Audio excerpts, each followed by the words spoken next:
ಅಕ್ಬರ್ ಮತ್ತು ಬೀರ್ಬಲ್ ಅವರ ಮೊದಲ ಸಭೆ. ಒಮ್ಮೆ ಅಕ್ಬರ್ ತನ್ನ ಸಹಚರರೊಂದಿಗೆ ಕಾಡು ಪ್ರಾಣಿಗಳನ್ನು ಬೇಟೆಯಾಡಲು ಕಾಡಿನ ಆಲಕ್ಕೆ ಹೋದನು.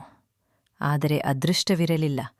ದಣಿದ ಮತ್ತು ಬಾಯಾರಿಕೆಯಿಂದ ಅವರು ಹತ್ತಿರದ ಹಳ್ಳಿಗೆ ಭೇಟಿ ನೀಡಲು ನಿರ್ಧರಿಸಿದರು ಮತ್ತು ಮಹೇಶ್ ದಾಸ್ ಎಂಬ ಯುವಕನನ್ನು ಭೇಟಿಯಾದರು. ಅವರು ಅವರಿಗೆ ಸಹಾಯ ಮಾಡಲು ಸಿದ್ಧರಿದ್ದರು. ಆ ಹುಡುಗನಿಗೆ ಅಕ್ಬರ್ ಯಾರೆಂದು ತಿಳಿದಿರಲಿಲ್ಲ. ಆದ್ದರಿಂದ ಅಕ್ಬರ್ ಆ ಪುಟ್ಟ ಹುಡುಗನನ್ನು ನಿನ್ನ ಹೆಸರೇನು ಎಂದು ಕೇಳಿದಾಗ ಅವನು ಅವನನ್ನು ಅಡ್ಡ ಪ್ರಶ್ನಿಸಿದನು.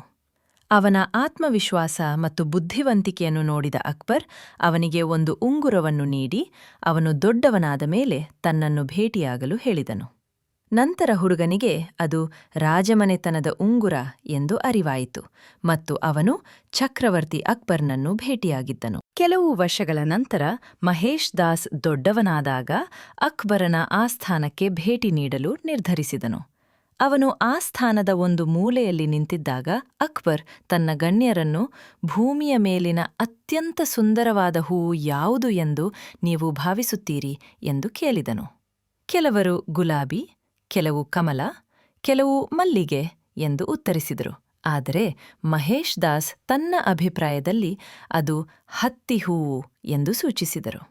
ಹತ್ತಿ ಹೂವುಗಳು ವಾಸನೆಯಿಲ್ಲದ ಕಾರಣ ಇಡೀ ಆಸ್ಥಾನವು ನಗಲು ಪ್ರಾರಂಭಿಸಿತು. ನಂತರ ಮಹೇಶ್ ದಾಸ್ ಹತ್ತಿ ಹೂವುಗಳು ಎಷ್ಟು ಉಪಯುಕ್ತವಾಗಿವೆ ಎಂದು ವಿವರಿಸಿದರು. ಏಕೆಂದರೆ ಈ ಹೂವಿನಿಂದ ಬೆಳೆದ ಹತ್ತಿಯನ್ನು ಬೇಸಿಗೆಯಲ್ಲಿ ಮತ್ತು ಚಳಿಗಾಲದಲ್ಲಿ ಜನರಿಗೆ ಬಟ್ಟೆಗಳನ್ನು ತಯಾರಿಸಲು ಬಳಸಲಾಗುತ್ತದೆ. ಅಕ್ಬರ್ ಉತ್ತರದಿಂದ ಪ್ರಭಾವಿತನಾದನು.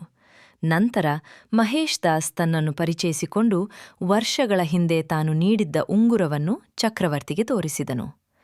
ಅಕ್ಬರ್ ಸಂತೋಷದಿಂದ ಅವನನ್ನು ತನ್ನ ಆಸ್ಥಾನದಲ್ಲಿ ಒಬ್ಬ ಕುಲೀನನನ್ನಾಗಿ ನೇಮಿಸಿದನು ಮತ್ತು ಮಹೇಶ್ ದಾಸ್ ಬೀರಬಲ್ ಎಂದು ಪ್ರಸಿದ್ಧನಾದನು.